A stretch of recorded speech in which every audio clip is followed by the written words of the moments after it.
경고 끝에 사람들은 드디어 귀를 기울이고 있습니다. 이제 수백만 명의 사람들이 이런 신형 자동차를 아예 피하려 하고 있습니다. 자동차의 진화로 인해 차량은 매우 복잡해졌고 직접 고칠 수가 없습니다. 그리고 2026년, 2027년에 이런 신형 자동차를 피하려는 결정은 매우 의식적인 선택입니다. 이들은 시간당 $200, $250의 공임을 받는 딜러들에게 발목 잡히는 것을 피하려고 하는 겁니다. 이제는 더 이상 스스로 고치거나 진단할 수 없는 자동차들이죠. 그리고 이런 자동차 제조사들이 자신들의 최신형 자동차가 완전 자율주행이라고 자랑하는 건 정말 아이러니하죠. 실제로 자동차의 소유자인 여러분이 모든 자율성을 잃고 이제는 자동차가 통제권을 갖게 된다는 점을 생각해보면 그렇습니다. 더 이상 여러분이 자동차를 통제하는 게 아니라 자동차가 여러분을 통제하는 거죠. 이런 큰 변화가 왜 일어나고 있는지, 그리고 수백만 명의 구매자들이 왜 최신 기술을 포기하고 그냥 자신의 오래된 차를 계속 운전하기로 선택하고 있는지에 대해 이야기하고 싶습니다. 지금 바로 시작해보죠. 인생은 지루한 차를 몰기엔 너무 짧습니다. 그 소리 들리시나요? 저처럼 불만이 많은 수백만 명의 고객들이 자동차 산업의 진화를 바라보며 우리가 어떻게 여기까지 오게 된 거지? 라고 말하는 소리입니다. 저는 새 차 살 여유가 없어 계속 오래된 차를 탈 거예요. 이렇게 가격이 급격하게 오르고 가격표를 보고 눈이 휘둥그레지고 입이 떡 벌어지는 그런 가격 때문이 아니라요. 아니요. 오늘날 평균 가격표가 $50,000가 넘는다고 해도 그건 끝의 시작일 뿐이에요. 대부분의 사람들은 그게 빙산의 일각이라고 생각하죠. 보세요. 설령 그 새 차를 살 여유가 있다고 해도 사실 대부분의 고객들은 자신들이 차에 대한 통제권을 잃었다는 걸 깨닫고 있습니다. 이제는 더 이상 직접 수리할 수 없기 때문에 고칠 여유도 없습니다. 사실 이 이야기는 제가 몇 년 전에 했던 대화로 거슬러 올라갑니다. 몇 년 전 X5 디젤을 소유하며 정말 좋아했지만 어느 순간부터는 그렇지 않았습니다. 그리고 몇 가지 문제가 생기기 시작했습니다. EGR, DPF, 디젤 배기가스 처리액 등이 문제를 일으키기 시작해 다양한 골칫거리가 생겼습니다. 하나가 문제면 또 다른 게 문제였죠. DES액이 얼어붙기도 했죠. 탱크가 갈라지고 금이 가기도 했습니다. 문제는 그걸 고치는데 $4,000 나들었다는 겁니다. 더 큰 문제는 저나 여러분 같은 소비자에게 강제로 도입된 신기술이었다는 점입니다. 왜냐하면 그 10년 전만 해도 디젤 엔진은 아주 단순했거든요. 디젤을 넣고 고압으로 압축해서 그냥 도로를 달리기만 하면 됐죠. 네, 약간의 먼지와 탄소를 내뿜긴 했지만 꽤 신뢰할 만했어요. 왜냐고요? 단순했기 때문이죠. 그리고 많은 경우에 이런 문제들은 직접 고칠 수 있었어요. 인젝터를 빼서 교체하고 그럼 끝이었죠. 계속 운전할 수 있었습니다. 하지만 그 이후로 상황은 훨씬 더 복잡해졌어요. 요즘 자동차들은 진화했습니다. 10년, 15년 전만 해도 자동차는 꽤 단순했죠. V6 엔진, V8 엔진, 터보가 달린 차는 거의 없었고 고성능 차량이나 특별 한정판 같은 경우에만 있었죠. 예를 들어 예전에 마치다 RX-7 트윈터보나 300ZX 트윈터보 같은 차들을 생각해보면 그런 차들은 추가적인 성능을 제공했지만 그걸 선택할 때는 어느 정도 각오를 하고 샀던 거죠. 어떤 차를 사는지 대충 알고 있었어요. 고성능은 아마 내구성의 희생을 감수해야 했을 겁니다. 하지만 시간이 지남에 따라 우리가 보고 있는 건 업계가 진화하면서 소비자들을 원하지 않는 방향으로 몰아가고 있다는 점입니다. 요즘 대부분의 자동차는 터보차저가 장착되어 있습니다. 하지만 그 V6 엔진 대신에 이제는 터보차저가 장착된 3기통 엔진이 나오고 있습니다. 그런데 충분히 나쁘다고 생각할 때쯤 많은 제조사들이 직분사 방식을 도입하기 시작했습니다. 물론 이제는 효율성을 위한 결과물이죠. 그리고 이제 많은 규제들이 나오면서 자동차 제조사들이 연료를 덜 쓰고 배출가스를 줄이는 제품을 만들도록 압박하고 있습니다. 하지만 결과는 모두 알고 있습니다. 그들은 연료를 덜 쓴다고 자주 주장하죠. 하지만 실제 환경에서의 연구를 보면 많은 연구들이 새로운 터보차저 4기통 엔진들이 연비가 더 좋다고 자랑하지만 실제로는 이전 V6 엔진보다 연비가 1마일 많아야 2마일 정도밖에 더 나오지 않는다는 것을 보여주고 있습니다. 메르세데스 벤츠를 보면 예전과 새로운 C300의 차이를 알 수 있습니다. 새로운 C300은 터보차저 2리터 엔진을 사용하며 일부 경우 문제점이 보고되고 있습니다. 예전 C300은 자연흡기 V6 엔진을 사용해서 매우 내구성이 뛰어나고 견고합니다. 연비도 사실 크게 다르지 않았습니다. 우리가 이걸 왜 하고 있을까요? 근본적인 문제가 있어 보이고 이제 많은 사람들이 관심을 갖기 시작했습니다. 수백만 명이 주목 중입니다. 저도 이제야 직접 깨달았습니다.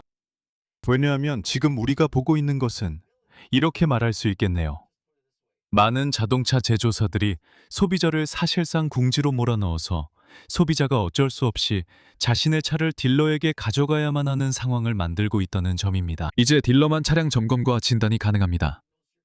여러분의 접근이 차단됐기 때문입니다. 우리는 수많은 영상에서 이런 독립 유튜버들이 차를 구해서 직접 수리해보려고 하지만 결국에는 막혀버리는 모습을 봐왔습니다. 왜일까요? 그들은 권한도 접근권도 없기 때문입니다. 그들은 모든 부품, 배터리, 모터, 워터펌프까지 교체할 수 있습니다. 그런 모든 수리를 할 수 있죠. 심지어 용접을 해서 새 차체 패널도 붙일 수 있습니다. 하지만 결정적인 순간 차량이 오류를 내며 리셋이 필요하면 차량은 이런 상태가 있습니다 라며 거부합니다. 이제는 예전처럼 빠르게 리셋하고 아무 일 없던 듯 넘어갈 수 없습니다. 모든 하드웨어와 하이브리드 배터리 교체가 가능합니다. 게이트웨이에 도달하기 전까지 딜러가 하는 모든 작업을 직접 할 수 있습니다. 맞아요. 그 게이트웨이, 즉 접근 권한은 소프트웨어 잠금 장치입니다. 이제 많은 사람들이 그 불편함을 느끼기 시작했습니다. 수많은 유튜버들과 수많은 제조사들이 이런 소프트웨어 잠금 장치를 도입해서 여러분이 단순히 자동차를 정비하고 유지하고 필요할 때 수리하는 것을 막고 있는 모습을 우리는 곳곳에서 보고 있습니다. 하지만 이제는 여러분이 시간당 200~300달러에 달하는 높은 공임을 지불하도록 강요받고 있고 일부 부품에 대해서는 터무니없이 비싼 가격표가 붙어 있습니다. 그리고 이제는 서드파티 부품도 더 이상 구할 수 없게 될 가능성이 높아졌습니다. 그리고 사실상 여러분은 오직 딜러에게만 가도록 제한되고 있습니다. 현재 자동차 산업이 크게 진화하고 있어 많은 사람들이 하이브리드 차량을 선택하고 있습니다. 제 말은 토요타, 렉서스 같은 브랜드들만 봐도 지금은 순수 전기차나 하이브리드 구동계로 전환하는 데 매우 집중하고 있다는 겁니다. 이제 플러그인 하이브리드는 편리함을 제공합니다. 반드시 충전에 묶여있을 필요는 없지만 배터리 가격도 만만치 않습니다. 그리고 7년에서 10년 정도가 지나면 수천 달러의 비용이 들 거라고 예상할 수 있습니다. 배터리가 노화되기 시작하면 충전이 예전만큼 잘 되지 않습니다. 우리는 그런 이야기들을 직접 받고 들었습니다. 너무 빠른 충전, 너무 느린 충전, 높은 온도, 낮은 온도, 이 모든 것들이 플러그인 하이브리드 차량의 배터리를 닳게 하는 요인들이고 순수 전기차에서는 상황이 더 심각합니다. 왜 많은 자동차 제조사들이 전기차 생산을 줄이고 있는지 스스로에게 물어보세요. 아무도 전기차를 사지 않기 때문입니다. 보시다시피 이제 수백만 명이 관심을 갖기 시작했습니다. 사람들은 이제 깨닫기 시작했습니다. 잠깐만, 10년이나 11년이 지나서 배터리가 더 이상 작동하지 않으면 마치 휴대폰처럼 말이죠. 이 휴대폰도 3, 4년이 지나면 배터리가 예전처럼 충전을 오래 유지하지 못하잖아요. 사실 배터리가 작동한다고 해도 새 것일 때처럼 하루 종일 사용할 수는 없습니다. 자동차도 마찬가지일 가능성이 높죠. 그리고 슬픈 현실은 사람들이 이제야 모든 것을 연결해서 이해하기 시작했다는 점입니다. 이것은 꼭 자동차가 길가에서 불타거나 의도치 않게 불이 나거나 많은 제조사들이 권장하는 야외 주차 명령 때문만은 아닙니다. 왜냐하면 이제 이 자동차들은 치명적인 배터리 결함과 집 앞 진입로에서 화재가 발생할 가능성 때문에 리콜이 되었기 때문입니다. 그런 부수적인 일들과는 아무런 관련이 없습니다. 솔직히 말해서 이런 자동차에서 발생하는 화재는 비교적 적은 숫자이기 때문입니다. 더 큰 문제는 10년 문제는 11년, 12년이 지나서 1만, 2만, 3만 달러짜리 배터리 교체를 해야 할 때입니다. 그때가 진짜 현실이 됩니다. 그리고 그게 전부도 아닙니다. 많은 사람들이 이렇게 말합니다. 나는 고급 람보르기니를 몰고 다니는데 내 차는 35만 달러짜리야. 그런데 말이죠. 10년 후에 3만 달러짜리 배터리를 넣어야 한다고 해도 누가 신경 쓰겠어요? 차는 여전히 가치가 있으니까요. 그거야 좋은 일이죠. 대다수 사람들이 타는 일상용 자동차를 운전하지 않는 이상 말이죠. 대부분의 사람들은 그냥 일상적으로 차를 몰고 출퇴근하거나 학교에 가죠. 그런데 시장에 남아있는 게 플러그인 하이브리드, 일반 하이브리드, 그리고 순수 전기차뿐이라는 걸 깨닫게 됩니다.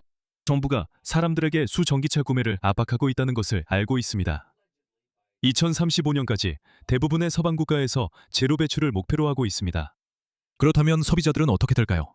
그런 종류의 차를 어쩔 수 없이 사야만 하게 되는 거죠. 왜일까요? 그게 정부의 규제이고 각종 압박 때문이죠. 모든 곳에서 압박이 들어오고 있어서 제조업체들은 무공해 또는 저공해 제품을 만들 수밖에 없습니다. 하지만 현재 매립지가 계속 차오르고 있다는 소식만 들릴 뿐 배터리들이 어디로 가는지 제대로 파악하지 못하고 있습니다. 물론 배터리를 재생해서 다시 사용할 수 있다고 말하는 리퍼브 회사들도 있지만 모든 배터리가 매립지로 가는 건 아닙니다. 하지만 사실 많은 배터리들이 결국 매립지로 가게 됩니다. 그리고 결국 이게 지연 효과로 나타나게 되면 10년, 15년 후쯤에는 시장에 나와 있는 이 엄청난 양의 배터리들이 결국 엄청난 문제로 쏟아지게 될 겁니다. 고객들이 전혀 예상하지 못했던 종류의 문제들이죠. 솔직히 말해서 그런 일이 한 번이라도 생기면 고객들은 다시는 그런 일에 관여하고 싶지 않을 겁니다. 사실 문제는 그것뿐만이 아닙니다. 이건 이런 작은 직분사 터보차저, 연료 분사 엔진에서 발생하는 문제들입니다. 엔진이 뜨겁게 달아오르면서 플라스틱이 타고 녹아버리죠. 터보차저는 4,000달러나 하고 직분사 연료 인젝터도 마찬가지입니다. 이제 300달러 정도 드는 포트 분사 인젝터뿐 아니라 이런 인젝터들이 엔진 헤드에 직접 내장되어 있습니다. 저는 이런 인젝터 부러진 문제를 정말 많이 들었습니다. 이제는 예전처럼 직접 할 수 없고 직분사 작업은 사실상 딜러 전용입니다. 터보차저는 보통 본닛 아래 깊숙이 숨겨져 있어서 숙련된 정비사가 아니면 딜러에게 맡기는 게 좋을 겁니다. 알다시피 많은 재프로그래밍이나 코드 리셋 작업은 딜러가 필요할 겁니다. 제 말은 존 디어를 한번 보세요. 존 디어는 최근에 재정적으로 약간 손실을 본 대표적인 사례라고 할 수 있습니다. 소송이 있었죠, 말하자면. 왜냐고요? 농부들이 분노했기 때문입니다. 그들은 새롭고 비싼 장비를 샀는데 모든 지원을 약속받았거든요. 원격으로 접속해서 장비를 리셋하고 진단해주며 빠르게 문제를 해결해 줄 거라고 했죠. 이제 많은 사람들이 존 디어나 그런 회사들이 훌륭한 일을 하고 있다고 말합니다. 하지만 사실은 농부들과 같은 사람들이 현장에서 직접 수리할 수 없는 경우가 많다는 점입니다. 부품을 기다려야 할 수도 있고 부품을 주문해야 할 수도 있으며 의도적인 지연이 있을 수도 있습니다. 가장 안타까운 건 그게 그들의 생계라는 점입니다. 보세요. 수확철에 트랙터를 운전한다는 건 일이 끝날 때까지 24시간 내내 그 기계를 돌린다는 뜻입니다. 문제는 트랙터가 고장이 나서 이제 부품이 필요하다는 겁니다. 어떻게 되냐고요? 진단도 못하고 현장 수리도 안 되고 가끔 부품도 기다려야 해요. 글쎄요, 이런 상황은 많은 자동차에서 비슷하게 일어날 겁니다. 엄청난 혼란을 말하는 건 아니지만 점점 더 커지는 문제입니다. 이제는 자동차를 한 번 사고 끝나지 않습니다. 많은 제조업체들이 소비자인 여러분을 그들의 네트워크, 서비스 네트워크, 그리고 부품 네트워크에 묶어둘 수 있다는 사실을 깨닫고 있습니다. 왜? 그리고 어떻게 그런 걸까요? 이 모든 것은 구독 서비스에서 시작됩니다. 이 분야 선두주자인 BMW를 들어보셨을 겁니다. 구독 서비스는 열선 시트 사용에 한 달에 15달러가 들 수도 있고 내비게이션을 사용하려면 한 달에 8달러를 추가로 내야 할 수도 있습니다. 또 다른 기능을 활성화하려면 한 달에 12.99달러를 더 내야 할 수도 있습니다. 가장 나쁜 점은 모든 하드웨어, 모듈, 배선이 이미 차량에 포함됐다는 것입니다. 그렇다면 어떻게 이런 일이 가능한 걸까요? 그들은 소프트웨어를 그렇게 작성해서 소프트웨어 패치를 해제하거나 그 요금, 즉 월 구독료를 내지 않으면 해당 기능을 사용할 수 없게 만들어 놓았습니다. 그리고 나서야 그 기능의 문이 열리게 되는 거죠. 이런 현상이 점점 늘고 있습니다. 반발도 많았고 BMW는 일부 정책을 철회한 것으로 알려졌습니다. 하지만 이런 방식은 여전히 슬그머니 들어오고 있습니다. 이제 제너럴 모터스 같은 많은 제조사들이 이렇게 말하고 있는 걸 듣고 있습니다. 있잖아요. 애플 카플레이, 안드로이드 오토 기능을 빼고 대신 자체 시스템을 제공하겠다고 말하고 있습니다. 이런 새로운 유형의 시스템들은 여러분의 구독료가 직접 그들의 주머니로 들어가도록 보장하는 방식입니다. 보시다시피 많은 제조업체들이 새로운 수익원을 만들고 있습니다. 이제는 단순히 차를 팔고 정기적으로 오일 교환을 하러 다시 오길 바라는 시대가 아닙니다. 그리고 혹시 부품 부서에 들러서 저기 있는 밥아저씨를 만나 새 스타터나 오일 교환 부품을 사는 그런 방식도 아니죠. 새 필터, 에어 필터, 오일 필터가 필요해요.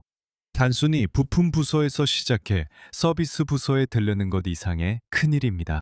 이건 확실한 운영 방식이고 많은 제조업체들에게 확실한 수익원입니다. 그 말은 딜러들과 OEM들의 창의성이 정말 놀랍다는 뜻입니다. 딜러들이 구독 서비스를 들이밀 때 사실상 다른 선택지가 없습니다. 예전에는 딜러들이 수익을 낼 수 있는 곳이 몇 군데밖에 없었습니다. 차 처음 팔 때 몇천 달러 벌었습니다. 고객이 할부로 구매하면 딜러는 금융이율로 몇천 달러를 더 벌 수 있었습니다.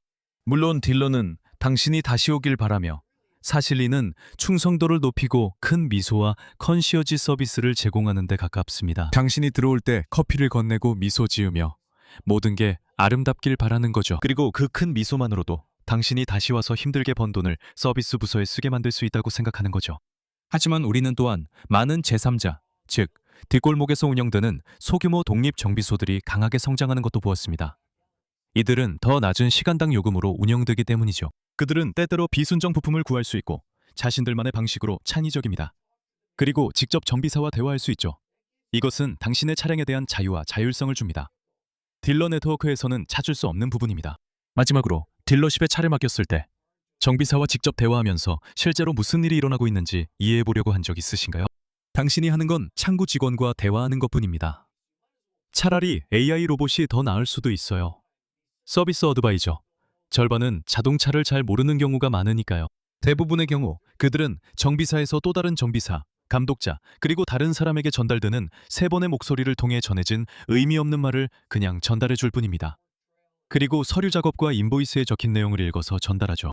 그리고 때로는 전달 과정에서 뭔가가 빠지기도 해서 결국 서비스 어드바이저와 대화할 때 전체 이야기를 다 듣지 못하게 됩니다. 99%의 경우 N은 정비사와 직접 대화해서 그들이 실제로 어떤 문제를 다뤘는지, 무엇을 발견했는지, 그리고 문제가 무엇인지 제대로 이해할 수도 없습니다. 오히려 프런트에서 시간당 15잔달러 받는 직원이 단순히 새 스트럿이 필요하다고만 말합니다. 그래요, 당신은 정말로 통제권이 없습니다. 하지만 서비스와 부품은 이 딜러들이 수익을 창출하는 또 다른 부분이었습니다. 이제는 이 방정식에 더 많은 요소가 있다는 걸 알게 됐다는 점이 불행합니다. 15년 전엔 그렇지 않았죠. 보세요. 이 전체 게임에서 새롭게 등장한 것과 이 대화에서 새롭게 등장한 것은 완전히 다른 이야기입니다. 이런 정비 플랜에 대해 들어보셨죠? 그들은 5년, 7년짜리 무료 정비 플랜을 제공합니다. 때로는 차량 판매 가격에 포함되어 있기도 하고 때로는 아주 저렴하게 팔기도 하죠.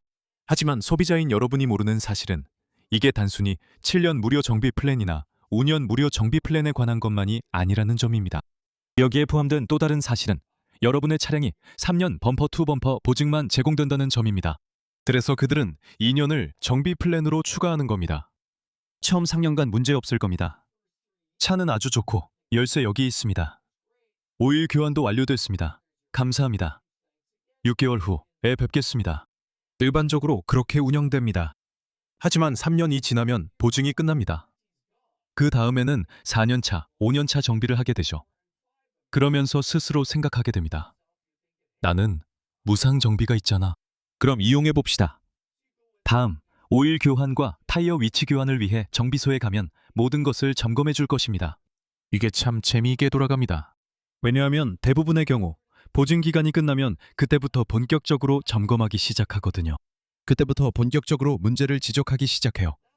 잠깐만요. 이제 브레이크가 30% 남았다고 하네요. 캠 하우징에서 누유가 있고 타이밍 체인 커버에서도 약간의 누유가 있습니다. 또한 노킹 소리가 나고 실린더 6개가 다 제대로 돌아가는 것 같지는 않습니다. 아마 진단이 필요할 것 같습니다. 그래서 3년간 문제 없던 곳에서 갑자기 문제가 생깁니다. 그리고 마지막 순간 4년 차와 5년 차에 갑자기 딜러가 더 많은 문제를 찾아내서 더 많은 수익을 올릴 기회가 생깁니다. 이건 우연이 아니라 의도된 겁니다. 만약 5년 동안의 정비에 그렇게 자신이 있다면 왜 5년 보증을 해주지 않느냐고 스스로에게 물어볼 겁니다. 하지만 그들은 그렇게 하지 않습니다. 그들은 더 나아가지 않습니다.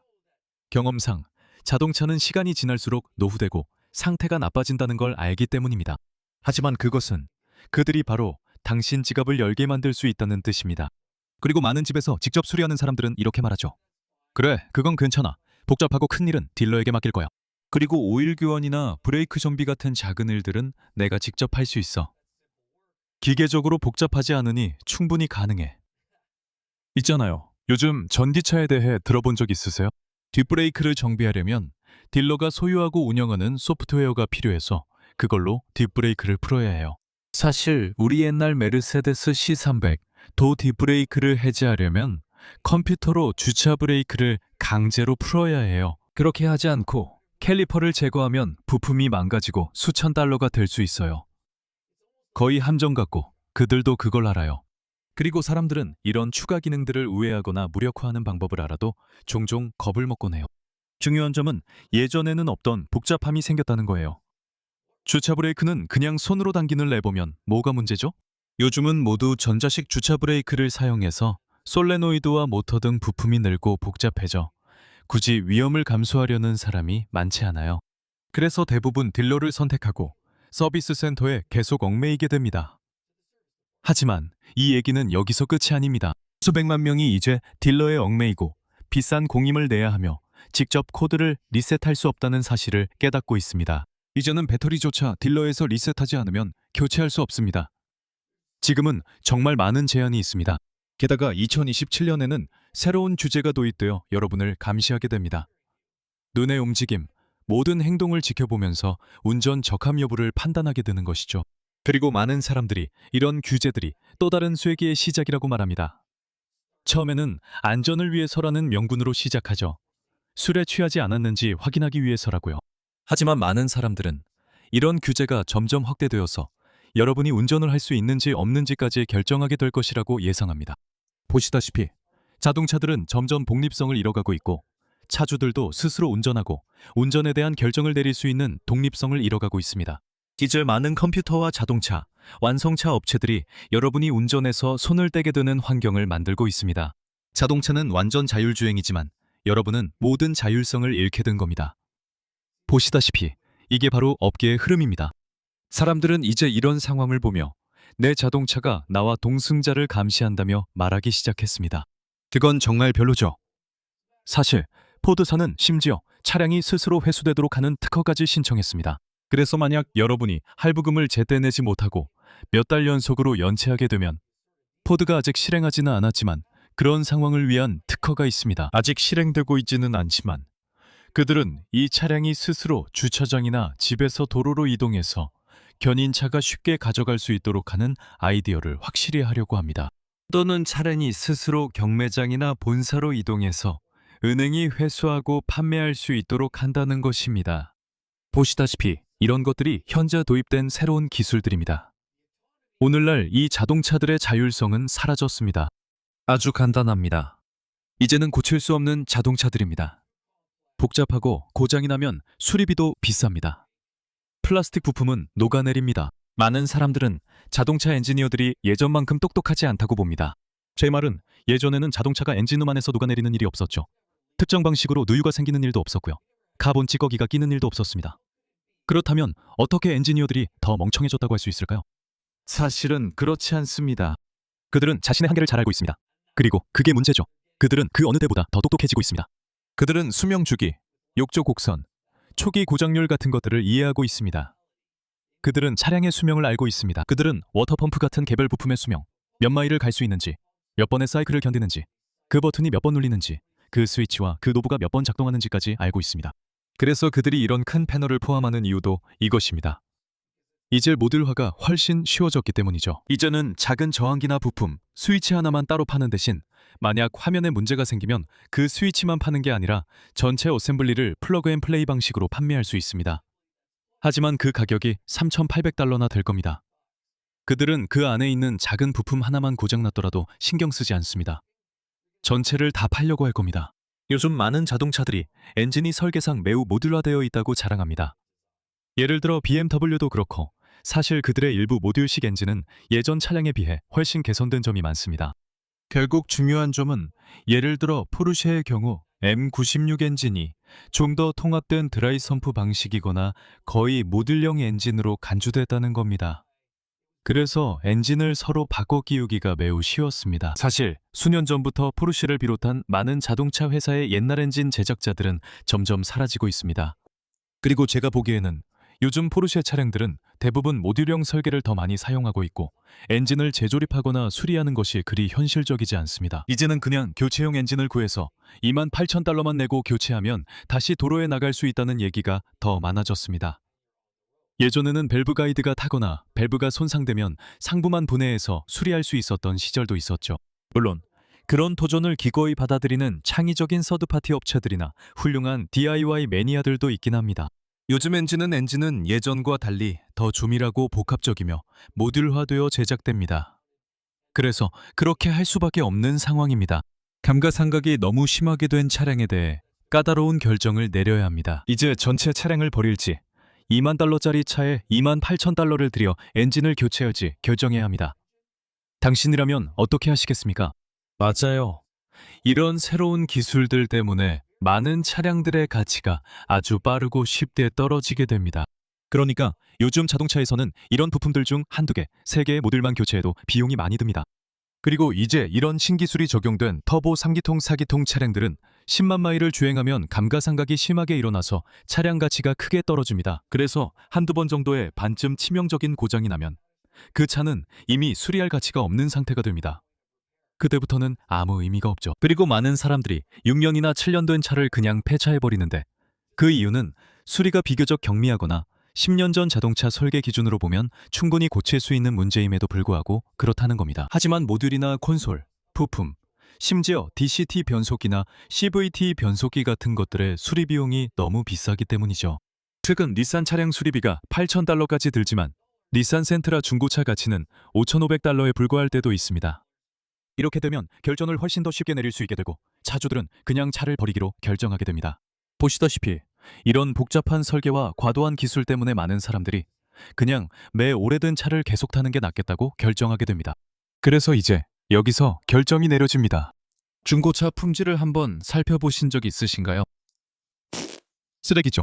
맞아요. 왜일까요?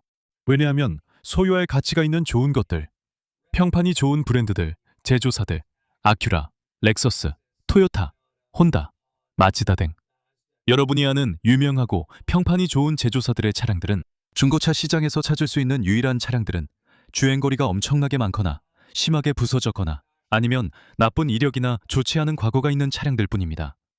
그런 것들만 찾을 수 있어요. 82살 할머니가 애지중지 소유했던 9년이나 10년 된 토요타 캠리를 찾으려고 해도 그런 차를 구하는 건 정말 힘든 일이에요. 이제 그분이 그냥 차를 팔려고 하는 상황이죠. 그리고 있잖아요. 그분이 6만 마일밖에 안 탄 차를 파는 건데 정비도 전부 공식 딜러에서만 받았던 차량이에요. 그런 보석 같은 차는 정말 드물어요.